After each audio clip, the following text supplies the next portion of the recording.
Prabowo incar Budi Gunawan sejak lama, analis ungkap manuver politik di balik reshuffle kabinet. Analis politik dan militer Universitas Nasional Slamet Ginting menilai pencopotan Budi Gunawan dari jabatan Menko Polhukam berkaitan dengan situasi kerusuhan besar-besaran yang baru saja terjadi di sejumlah kota. Ia menyebut keputusan itu sebagai respon Presiden Prabowo Subianto terhadap peristiwa Agustus Kelabu, meski pihak istana menegaskan kerusuhan bukan alasan utama pergantian tersebut. Ginting menambahkan bahwa langkah ini merupakan sinyal penataan ulang kabinet yang lebih luas di mana reshuffle jilid ketiga diperkirakan akan berlangsung pada Oktober mendatang sebagai kelanjutan dari perombakan saat ini.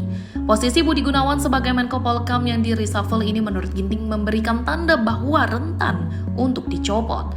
Figur Budi Gunawan menurut Ginting sudah lama diincar oleh Prabowo untuk diberhentikan sejak lama. Pasalnya, Ginting menyebut Prabowo akan secara perlahan menggeser orang-orang titipan Presiden ke-7 Joko Widodo. Ia mengatakan bahwa ini memang manuver politik strategis yang dilakukan oleh Prabowo Subianto dalam reshuffle Budi Gunawan. Kenapa? Karena memang ada kecenderungan sejak awal untuk mengganti figur ini.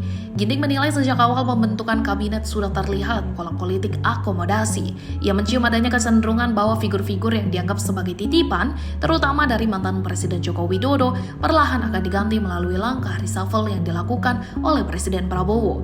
Sebelum menjadi Menko Polhukam, ia memimpin Badan Intelijen Negara selama 8 tahun di pemerintahan Jokowi. Menurut analis Slamet Ginting, masa kepemimpinan panjang tersebut justru meninggalkan catatan kritis karena dinilai berdampak pada munculnya kerusuhan yang terjadi belakangan ini.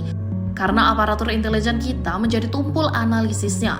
Karena selama dipimpin Budi 8 tahun, BIN ini banyak diseret ke politik praktis untuk tujuan kekuasaan. Sehingga sekarang BIN menjadi gagap, maka BIN harus direformasi.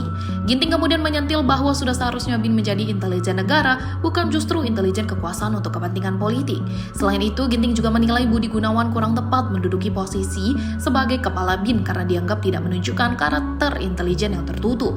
Latar belakangnya sebagai perwira polisi lalu lintas yang terbiasa tampil terbuka dan melakukan penyuluhan dinilai tak sejalan dengan kebutuhan sosok pemimpin intelijen yang seharusnya lebih tertutup. Ginting menyoroti gaya kepemimpinan Budi Gunawan di BIN yang dianggap terlalu terbuka, layaknya tugas pembinaan teritorial TNI. Ia menilai intelijen di era Budi kerap tampil mencolok, seperti ketika penanganan COVID-19 dengan mendirikan posko dan menggunakan seragam yang mudah dikenali, padahal intelijen seharusnya bekerja secara tertutup dan tidak menampakkan identitasnya.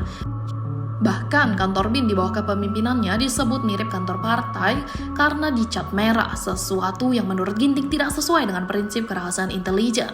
Ia menyebut penunjukan Budi Gunawan sebagai kepala BIN merupakan kesalahan besar Presiden Jokowi saat itu karena latar belakang Budi bukan dari dunia intelijen dan hal ini dinilai berbahaya bagi keamanan negara.